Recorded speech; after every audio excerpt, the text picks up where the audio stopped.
The Old Testament reading this morning is from the prophet Jeremiah, chapter 29, verses 1 and 4 through 7. If you'd like to follow along, you may do so in page 638 in your Pew Bible. These are the words of the letter that the prophet Jeremiah sent from Jerusalem to the remaining elders among the exiles and to the priests, the prophets, and all the people whom Nebuchadnezzar had taken into exile from Jerusalem to Babylon. Thus says the Lord of hosts, the God of Israel, to all the exiles whom I have sent into exile from Jerusalem to Babylon, build houses and live in them. Plant gardens and eat what they produce. Take wives and have sons and daughters. Take wives for your sons and give your daughters in marriage, that they may bear sons and daughters.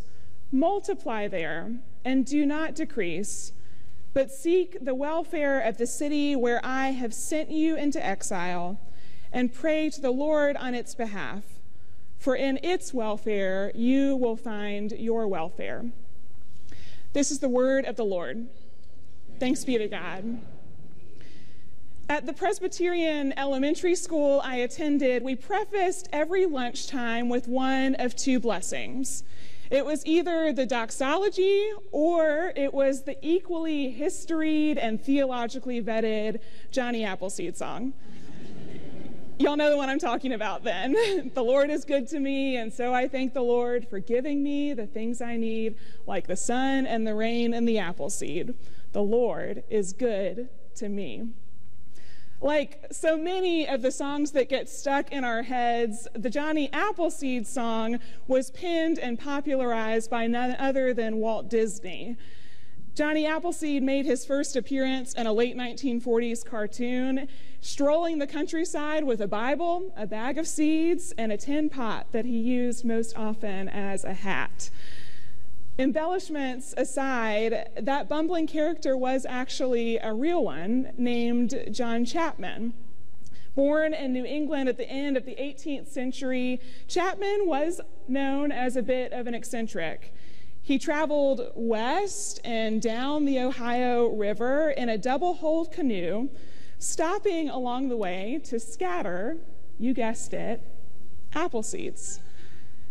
Though he's since been remembered as a somewhat aimless vagabond, Chapman's commitment to the polished little apple seed actually produced a host of new varieties, many of which we still find at the grocery store or the farmer's market and enjoy today. With each seed, Chapman was planting the possibility of a new flavor, texture, size, or color of fruit. Food writer Michael Pollan explains how it all happened. Every seed in that apple, not to mention every seed riding down the Ohio alongside John Chapman, contains the genetic instructions for a completely new and different apple tree.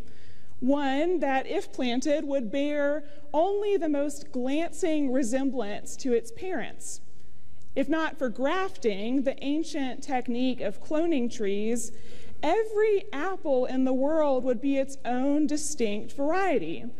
And it would be impossible to keep a good one going beyond the lifespan of that particular tree. In the case of the apple, the fruit, as it were, nearly always falls far from the tree.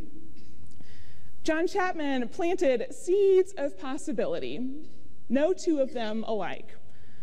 Often he had continued down the river by the time those seeds became trees and those trees began to bear fruit. He didn't always get to taste the outcomes of his actions, and surely some were sour. But all in all, his ministry, Chapman was a Christian missionary as well as an apple orchard sower. His ministry has made our lives a little bit sweeter. Of course, before Johnny Appleseed was playing in the dirt, God's people were well acquainted with such agricultural endeavors. The Bible begins, as it were, in a garden, and by the time we arrive at today's text, people have been living off the land for generations. Today's passage from the prophet Jeremiah refers to a people called to cultivate possibility in the midst of a limited situation. The Israelites were in exile, having been deported in not one but 3 waves from their conquered homeland, and journeyed multiple months all the way to the distant city of Babylon, a several months journey beyond the place they'd once known. There, they were strangers in every sense. They didn't speak the same language. They didn't eat the same food. They didn't sing the same songs. The cultural context was entirely different from what they had known. God's people at the time were traumatized and despondent and unmoored. Psalm 137 gives voice to the depth of their despair. It goes, "By the rivers of Babylon, there we sat down, and there we wept when we remembered Zion. How could we sing the Lord's song in a foreign land? If I forget you, O Jerusalem, let my right hand wither, and let my tongue cling to the roof of my mouth, if I do not remember you." These are the words of a people whose hopes and dreams had been dashed. Home had become a distant memory. The plans they made had been dramatically altered, and they couldn't see a way forward on such unfamiliar ground. Enter then the prophet. Jeremiah speaks directly to God's people while they are in exile. Often referred to as the weeping prophet, he joins the people in their lament, but he refuses to allow death and despair the final word. Rather, he encourages them to live as fully as possible within life's real and challenging limits. Instead of biding their time until some better future, the Israelites are called to invest on the ground right where they are. Jeremiah is notably specific about what such investment entails. Build houses and live in them, he instructs. Plant gardens and eat what they produce. And so it seems God will remedy the people's despair with what? With bricks and radishes? Maybe, but not only with radishes, with squash and cucumbers and peaches and tomatoes and apples and all the things for which they stand.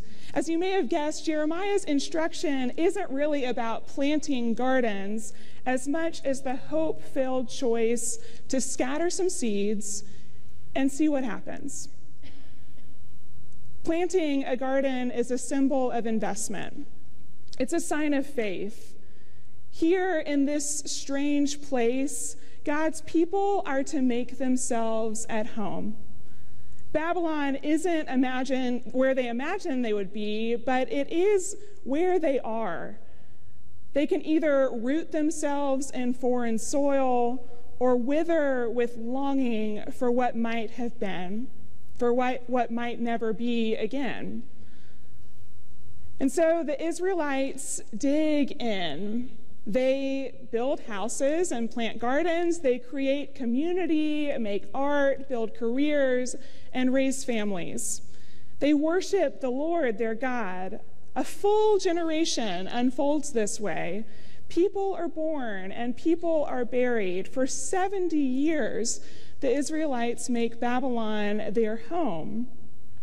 At the end of the day, they don't just survive, but they actually flourish, all because they chose to tend the ground beneath their feet. They heeded the prophet's call to seek the welfare of the city where they'd been sent into exile, trusting that in its welfare they would find theirs also.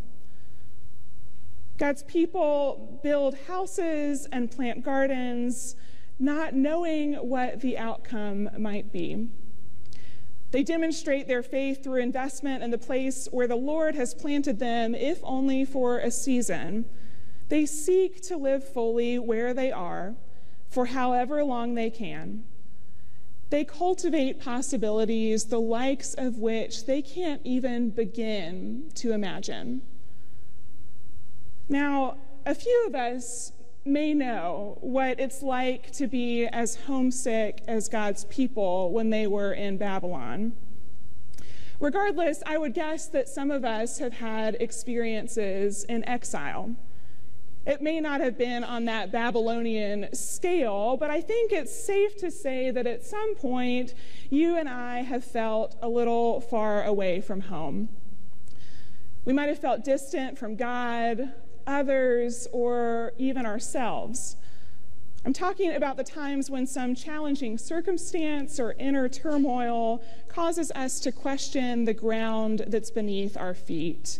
We all drift away from home every now and then. 6 months into her treatment for stage 4 cancer, Kate Bowler was having her own exilic moment. Many of you are familiar with Dr. Bowler. You came and heard her when she delivered the Heritage Lecture here at Westminster last year. She's a Duke Divinity professor, and while she's doing relatively well now, she was once regularly traveling back and forth between Durham and Atlanta with the desperate hope of remaining qualified for a long-shot clinical trial. In response to her suffering, people began suggesting that Bowler come up with a bucket list. Never mind that she was in the thick of chemotherapy treatment with the energy to match. Bowler's care providers proposed that a bucket list would be clarifying for her, that it would help her find that ever-elusive meaning, that at the very least, it might help her take her mind off things for a little bit. She did give it some thought and briefly wondered what she would even include. Digging through old journals, she discovered visions she had once cast: see the pyramids, publish a book, bake a decent loaf of bread. Once, these were simply dreams that took place on the assumption of infinite hours. Now, they were what? A bucket list? There's a fine but distinct line, I think, between bucket lists and dreams. Bowler writes, "A bucket list disguises a dark question as a challenge. What do you want to do before you die?" We all want, in the words of Henry David Thoreau, to live deep and suck all the marrow out of life. But do we attain that by listing everything we've ever wanted to do? Should we really focus on how many moments we can collect? Don't get me wrong, there are plenty of things I would love to do. Things I hope that I will do eventually. Learn Spanish, complete the Appalachian Trail, travel all the way to Turkey. Some of these things I bet will take a very long time, but others are accessible right now. I'd love to read more fiction, go on a few more walks, host more dinner parties for family and friends. We all have hopes and dreams, things we want to do someday soon or further down the road. What gives me pause is when we start to treat these aspirations like another checklist. Bucket lists make life out as something to be completed, accomplished, or perfected. And what if we don't? What if there are things we simply don't get around to? What if life takes us in an entirely different direction? Where do we locate our purpose if, or more likely when, things don't turn out as we expected them to, and we can't do all the things? The problem with aspirational lists, writes Bowler again, is that they often skip the point entirely. Instead of helping us grapple with our finitude, they have approximated infinity. With unlimited time and resources, we could do anything, be anyone. She continues, "It's much easier to count items than to know what counts." In other words, it's possible to get so hung up on doing that we lose sight of the gift of simply being. We fill every last line of our list, but we fail to leave room for the Spirit to surprise us with the sorts of things that we didn't even know to dream about. What if we were to put down our bucket lists and plant seeds instead? Maybe even plant mustard seeds. A bucket list stretches on, but is ultimately limited to the things that we can imagine doing. By contrast, the mustard seed is super duper small. Jesus specifically points out that it is the smallest of all seeds. And while that might not be scientifically accurate, a mustard seed is finite. But there's abundance written into its DNA. It grows into a sprout, a stem, a shrub, a tree, and finally a home where birds fill the branches. When you plant a mustard seed, you're planting possibilities. You're making room for life to flourish without knowing exactly what that might look like. Around a month ago, I shared with this congregation that I have accepted a new call to serve at my alma mater, Davidson College, as their chaplain. While I am excited and I do feel the Spirit is leading me there, I'm also really going to miss you all. It's been a privilege sharing life and serving alongside you these past couple of years. It feels in many ways like we have shared a season of seed planting together. Westminster has long cultivated good, rich soil. This is a healthy church that nurtures life within and beyond our walls. Of course, every now and then, something like a pandemic or a pastoral transition stirs that soil up. And I know that I'm stretching this garden metaphor a long way, but you know what I mean, right? It can be tough to weather big change. But here's the thing. Stirring up that soil makes room for life to grow. I arrived on the heels of some big change here in the world and in the life of this church, and it has been a joy to see what God has sown in and through this congregation and our partners in ministry. I'd like to take a moment to name just a few of the seeds that I've seen planted in my relatively short time here. Together, this congregation has responded to God's call to witness and service by investing financial and human resources in a house where formerly incarcerated women can begin the journey of reentry into society. We've been working alongside people of different faiths to build a home that a young mother and her family now own through Habitat for Humanity. We've strengthened our relationships with local partners, including Pleasant Valley Connection, where dozens of volunteers are now building relationships with children and staff on a regular basis. We've joined an interfaith network to pursue justice, especially in the areas of mental health and housing. We've built relationships and understanding at the U.S.-Mexico border. We've engaged in conversation about mission and sought to implement our learning atop a shifting landscape. We've also invested in life together by sharing plenty of meals and thousands, if not trillions, of donuts out there in the atrium, as we will after worship again today.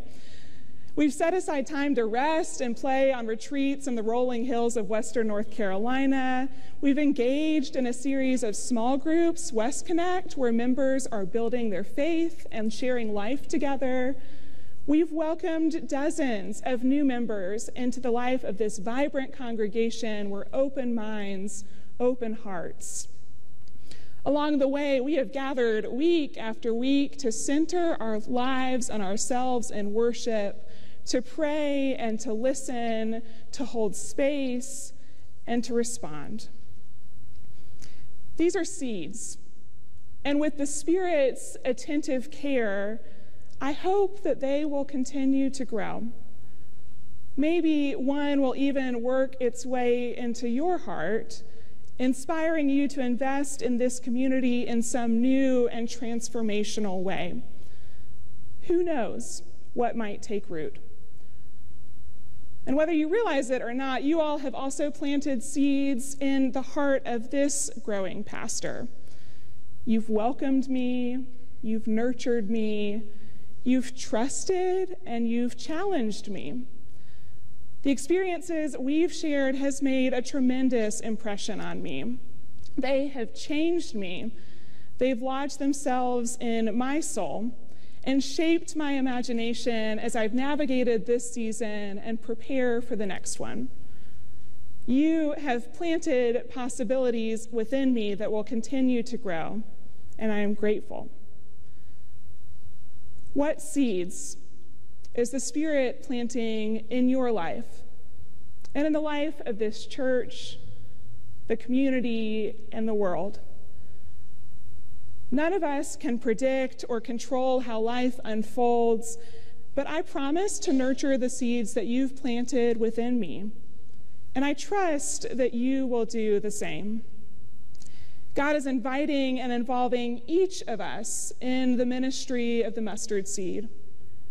And what a joy it is to plant and to prune, to care and to quench, to rejoice at the harvest, and to share in an abundant feast. All thanks be to God. Amen.